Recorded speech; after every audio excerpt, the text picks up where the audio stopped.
nation will hire a president, a commander-in-chief, and leader of the free world. So let's compare their resumes, shall we?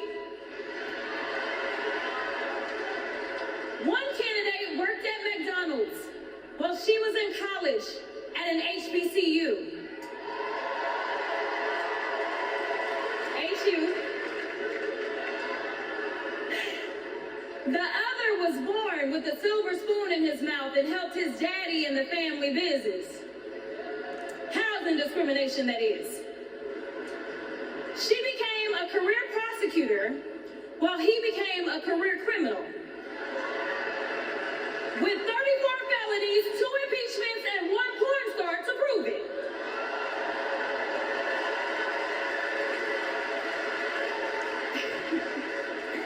Her entire career as an elected district attorney,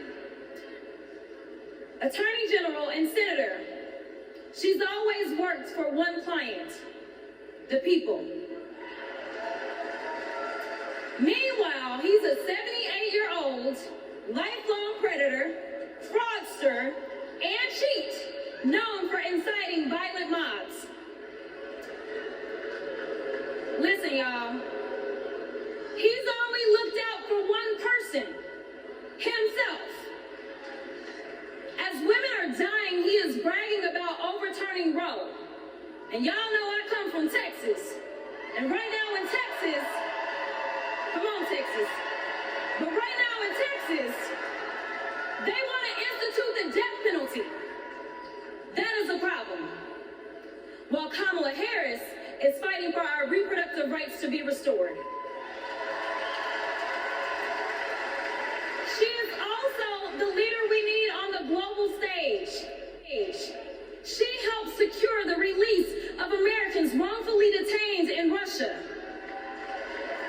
At the same time, he cozies up to his role model, Vladimir Putin, and MAGA holds legislation hostage here at home, critical resources to secure the border, military aid to Ukraine, and even the Farm Bill. She's lived the American dream while he's been America's nightmare.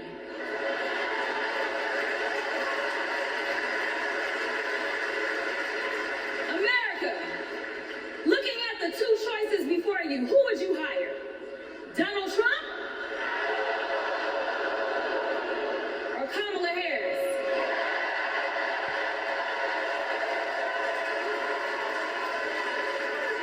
Kamala Harris has a resume.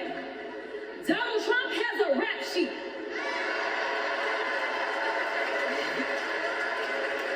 She presides over the Senate while he keeps our national secrets next to his thinking chair. Y'all know what I said that other time. In Mar-a-Lago.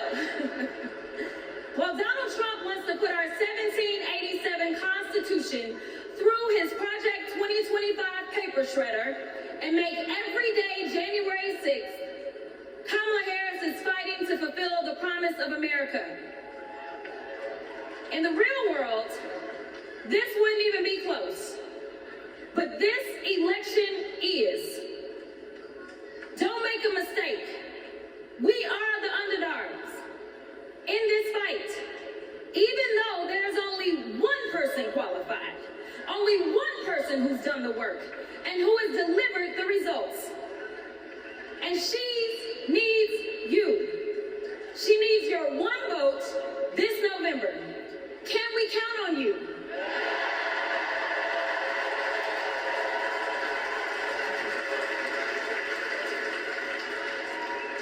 Some of you know a little bit of my history, some of you don't, so let me tell you.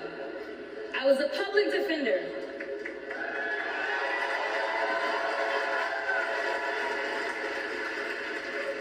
I did criminal defense as well as practiced civil rights law for almost 2 decades.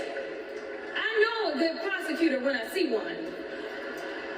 Kamala Harris is the kind of prosecutor we long for in the cases like those of Breonna Taylor. Yeah. She was the first attorney general in the nation she started the Back on Track program to reduce recidivism.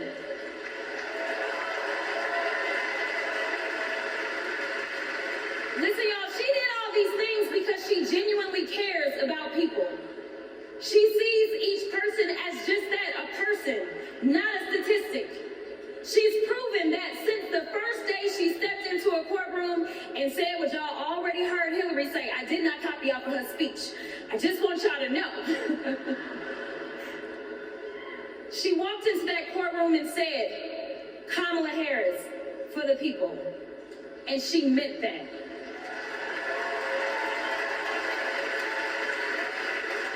Many of you know her credentials, but what I love about Kamala Harris goes beyond her resume, is that she sees the humanity in everyone. She's the only candidate in this race who is capable of empathy. When I first got to Congress, I wasn't sure I made the right decision. The Chaos Caucus couldn't elect a speaker, and the Oversight Committee was unhinged. I was going through all of this when I visited the Vice President's residence for the first time. As I approached Vice President Harris for our official photo, she turned to me and asked, "What's wrong?" Mind you, we'd never met, but she saw right through me. She saw the distress. I immediately began crying.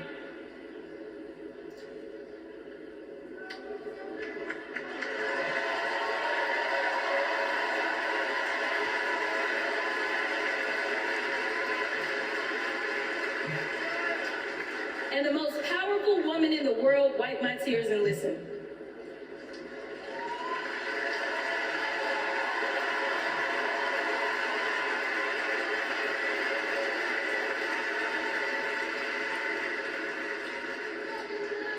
It's so hard for me to tell this story. She then said, among other things, "You are exactly where God wants you. Your district chose you because they believe in you, and so do I."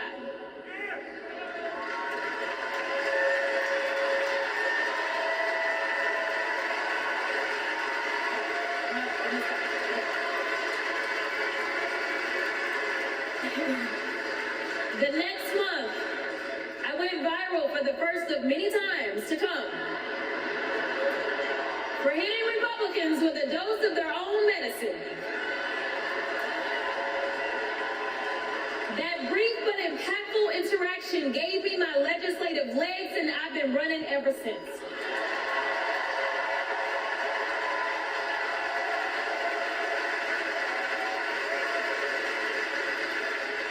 The question before us is, will a vindictive, vile villain violate voters' vision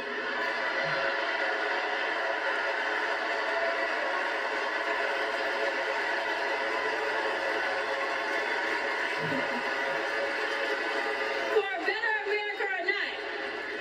I hear alliterations are back in style.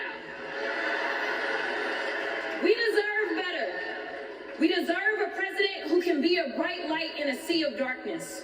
One who will pull us forward, because we won't go back.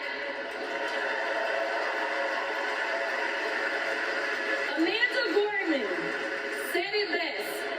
There's always light if only we are brave enough to see it. If only we are brave enough to be it. Kamala Harris showed me that light. And America, when she is our president, together we will shine as that beacon of hope and freedom around the world once more. God bless y'all.